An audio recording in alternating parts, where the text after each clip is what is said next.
This is Into the Fire. I take great pleasure in welcoming Into the Fire the future star, elite athlete, terrific person, and ridiculously talented Aussie hockeyroos Amy Lawton. Nice to meet you, Amy. Hey, nice to meet you. Thanks for having me. It's my pleasure. Let's start when you came out from England at 7 years old.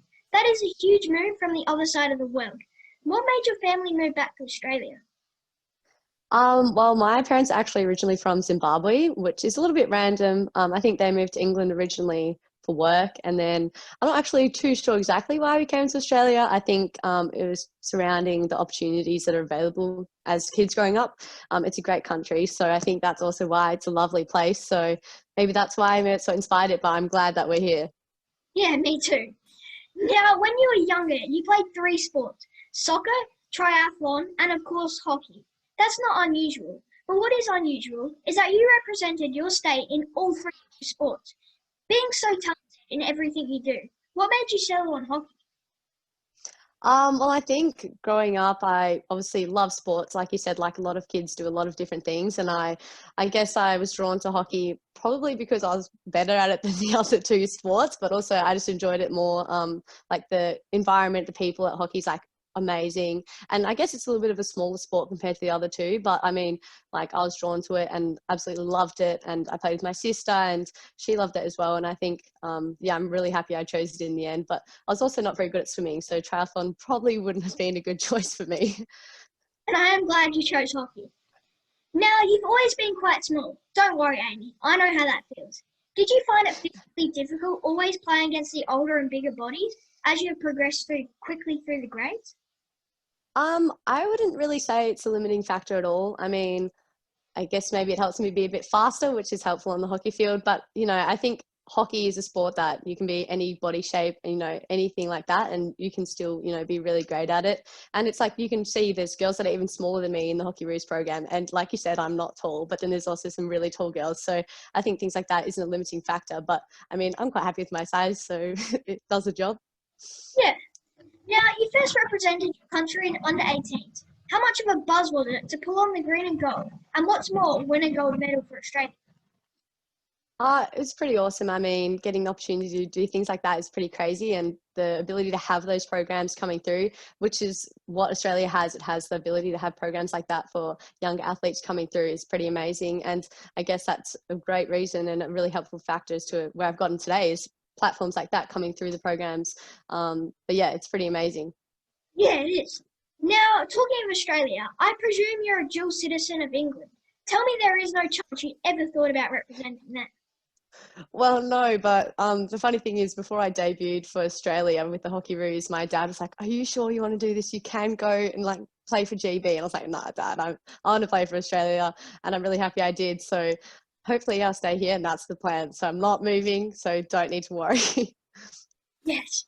That same year, you represented the under-21 Gillaroos in the 3-game series against New Zealand. Everything was happening so fast. I bet you were tired, both physically and mentally, after that year. Yeah, it was a pretty busy year. I mean, I had that junior team, and then I think I also did Youth Olympics that year. So it was a pretty full on year, and obviously going through school as well. Into the final years of my high school, it was tough. But I mean, I loved doing the hockey, so it wasn't like it was something that I was dragging myself to. I wanted to be there, and I was enjoying it, which made obviously it so much easier. And that's why you get so many young kids coming through is because they just love the sport and they want to be there. And I think that definitely is why I could manage it with the load of that kind of thing. Yeah, it's a great atmosphere. So in 2019, you made your debut for the Hockeyroos during the FIH Pro League against New Zealand. What was this experience like? And against those people you would have so long looked up to? It was pretty crazy. I mean, I got the call saying that I was going to debut. I was actually at my friend's house. So that was a bit crazy, kind of not even being with my family when I got the call. But I straight away called my parents and told them, and they were stoked. Told my sister, she was stoked as well.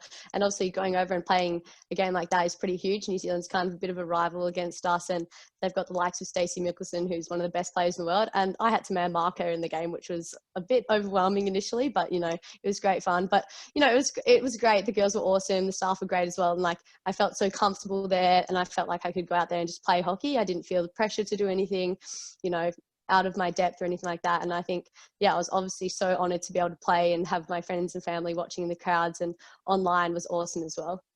It sounds like such an awesome experience.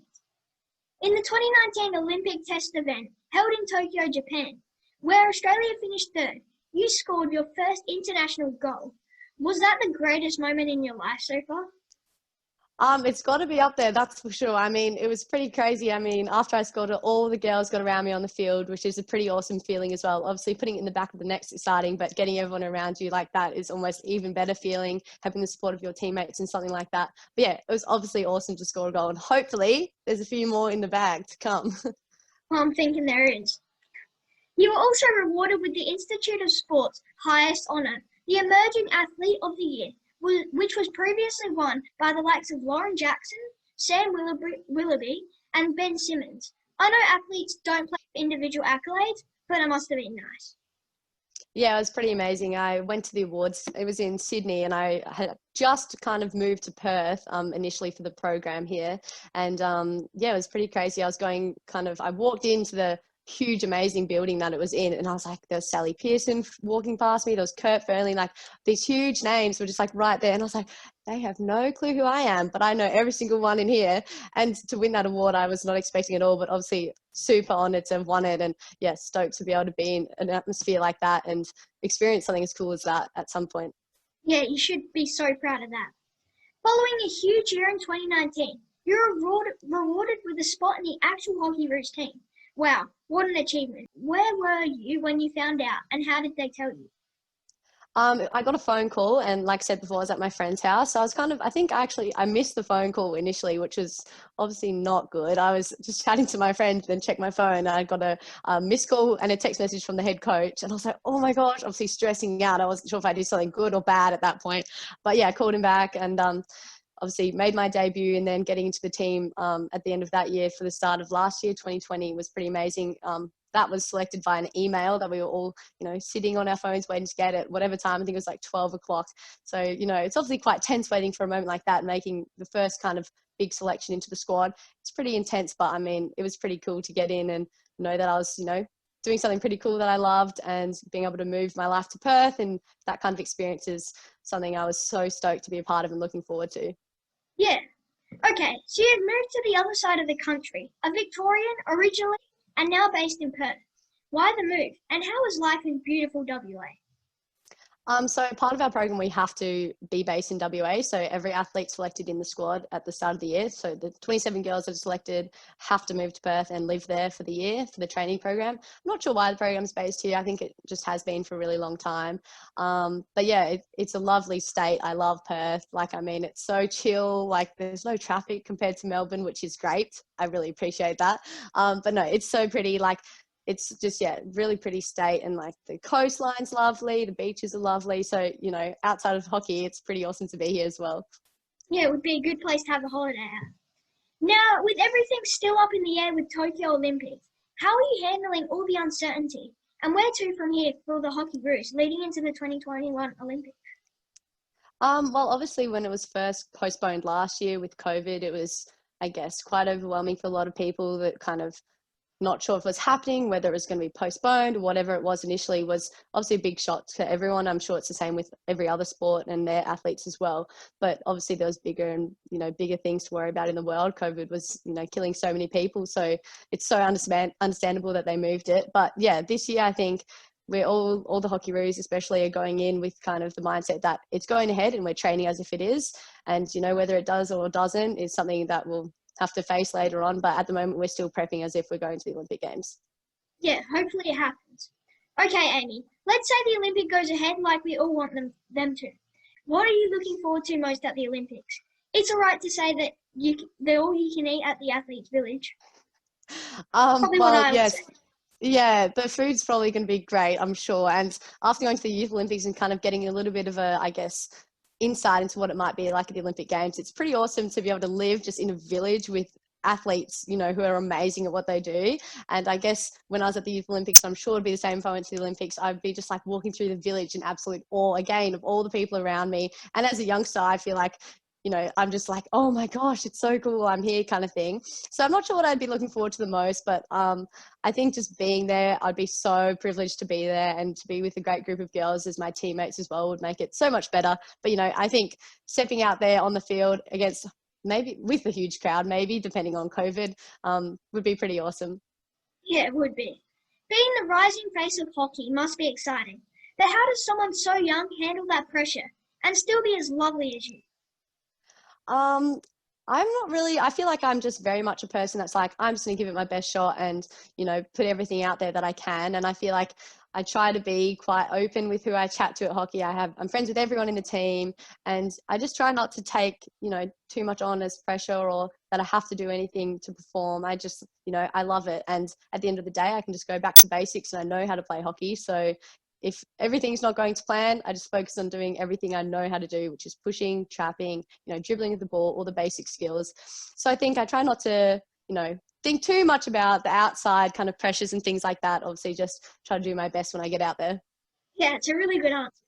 Last question, Amy. What does the young Amy Lawton do whenever she finds some time off? Personally, I like to use that time to relax because we're training a lot of the time, or I'm trying to do uni. So it's kind of a bit of a rest, but also not at the same time. Other than that, I like to head out onto the foreshore here in Perth. Like I said, it's lovely. So head out with my host family's dog and walk him out there. But yeah, I've got a few friends here I'd hang out with outside of hockey, but otherwise I'd like to use the time away to kind of rest, rejuvenate for the next kind of sessions coming up, because you don't get much of a break that much between sessions, unfortunately, but it is what it is. Yeah. Well, Amy, being the superstar you are, I'm going to give you something you will need on that world stage. It doesn't get any bigger than the Olympics, and I know you will star on that big stage. But you can't put one back of the net with billions of people tuning in and not have a celebration that fits the elite status you carry. So I have it for you, the Into the Fire.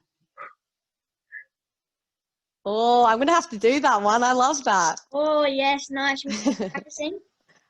Yeah, I'll do it in training. Next time I score a goal, watch out. And then in the next game I play, if I score, I'll do it. I'll be watching out for that one. It has Cool. been amazing. It's been amazing to chat to you today, Amy. Your humble and sincere nature is refreshing for such a talented sports person. I can't wait to see you represent the green and gold with pride for many years to come. Thank you so much. Thanks for having me. I had a great time. It's been my absolute pleasure.